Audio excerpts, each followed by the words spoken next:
Hey guys, welcome back to some more AFK Arena. Today we're over on the test account and the awakened version of Lucius is up, which we're going to check out. But there is also a beast. There is a fantastic voyage. A couple other things that came up with this patch, so let's go ahead and look at them.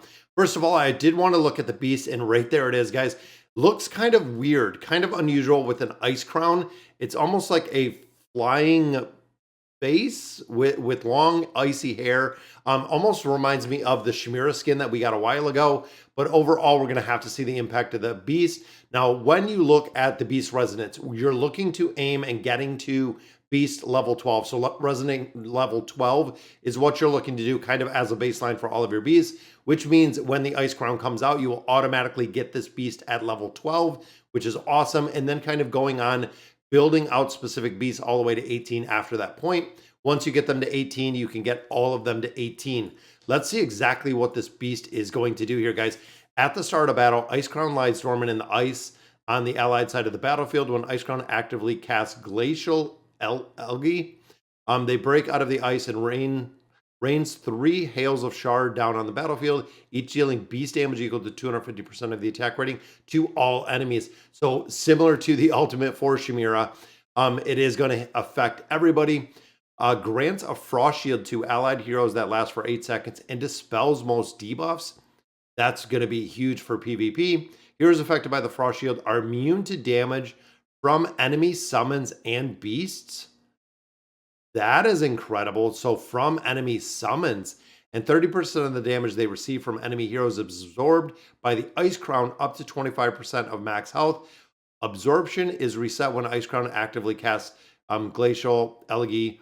And when an allied hero receives damage, Ice Crown gains beast energy. Wow, so that is a pretty strong tank, but also dispelling the debuffs. And then, of course, getting that frost shield. You are immune to damage from enemy summons and the beasts. That's pretty cool for literally a level 0 ability. When actively casting Glacial Algae, Ice Crown freezes enemies with a higher proportion of health than 50% for 5 seconds.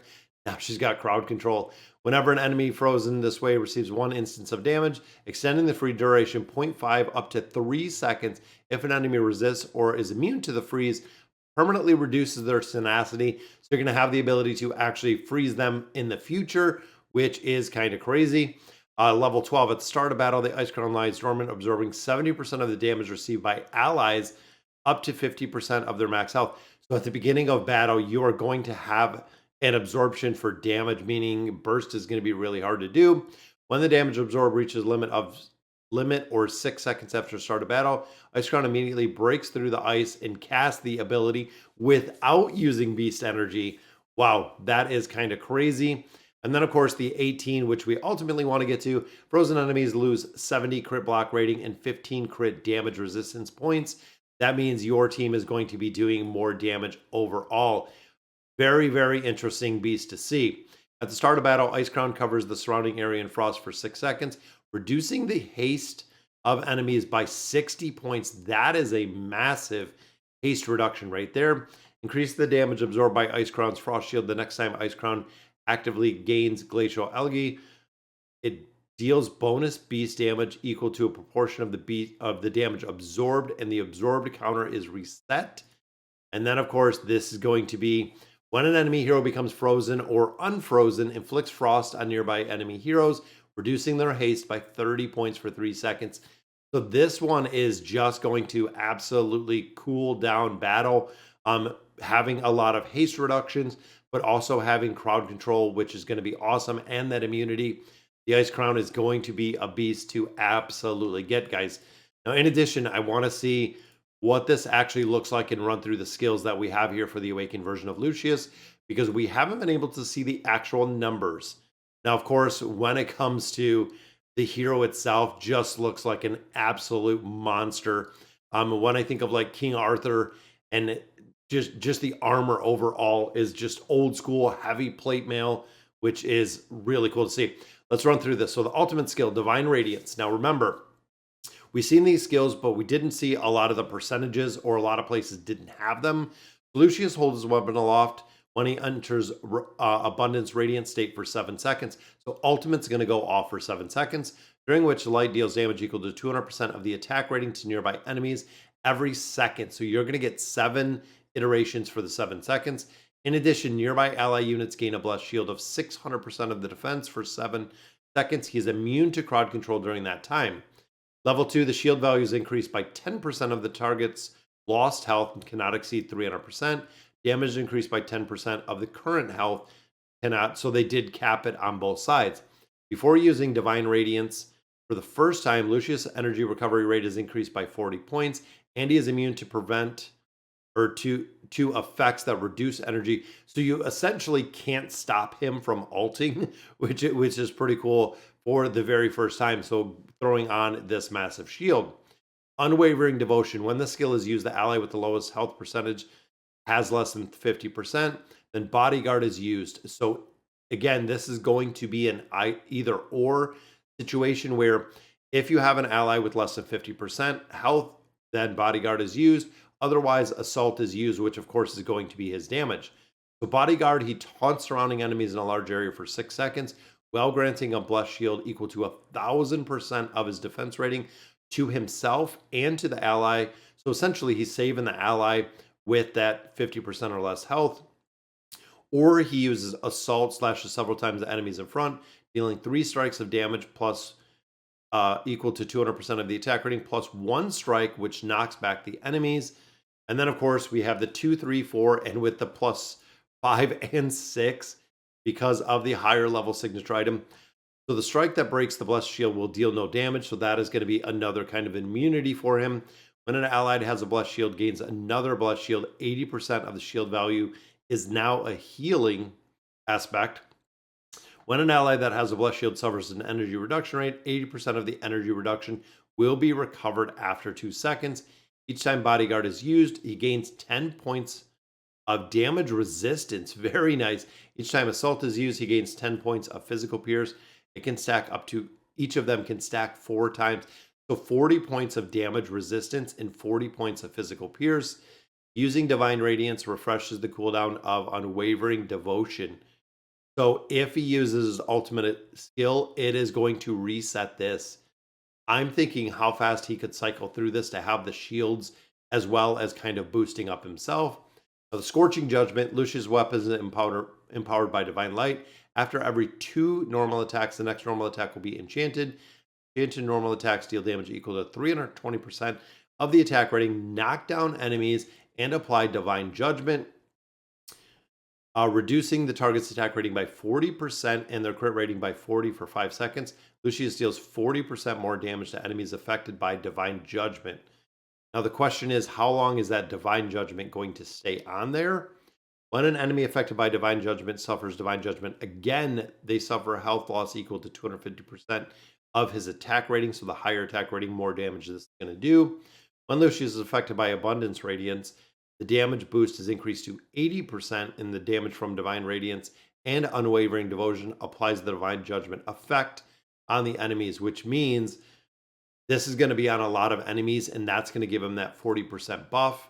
And then the Sheltered Shield. So he is really a true tank. Lucius' shield is blessed by Divine Light. Damage of incoming strikes is reduced by 300% of the defense rating. First time Lucius' health drops below 50%, he gains a blessed shield of 1500 of his defense rating. This is triggered once again his health percent drops. So he gets this twice, once at 50%, once at 25%. When he is deployed on the front line, he protects the nearest 2 allies behind him. When they have a lower health than Lucius, he will take 50% of the damage directed at them. So again, this is going to be kind of a cheat death for that backline hero. He's going to take the damage instead. Each strike of damage thus cannot exceed 500% of the defense rating. When he is affected by Abundance Radiance, the damage reduction of each strike is increased to 500% of the attack rating.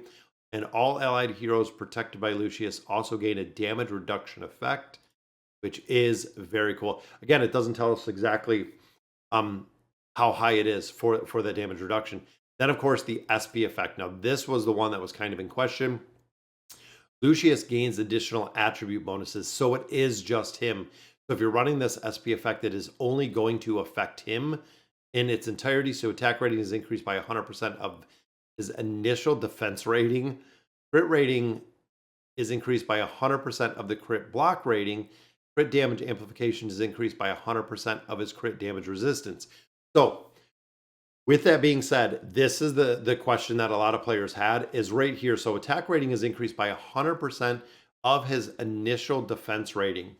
So if you're going in and you're building out collections and you're stacking all of your defense, essentially your defense relics within the collections and putting on some more attack, putting on some other things, this is going to see an increase of the defense rating with the SP effect to go on top of the attack rating that he already has, because this is where it is going to be increased. So essentially, if I go through there and I run, a collection and I get some defensive attributes, let's say that going in there, it's what, 7%, I think 7%. So if I get 3 or 4 of those built in here, his attack rating, we could skyrocket. Then crit block, if you put a little bit in there, even the crit damage resistance, you could really build a monster tank, which would be kind of crazy to think, building him out. And then of course the stats that he's getting from everything across the board, not even including the collections, is going to make a very, very big difference for this hero. So overall, pretty cool looking hero. And again, tried and true. So he knocks back right there. Boom, there's the radiance. And it almost covers a majority of the field. That is awesome to see. I mean, look at that. Wow, that is kind of crazy. Now looking in here, I want to see in here, let's see what he does by himself. I'm wondering exactly how many heroes he's going to have to actually be able to. So of course we got crowd control right there. Boom, there's the radiance though. I was just wondering how many heroes before he dies, and he really doesn't take any damage at all.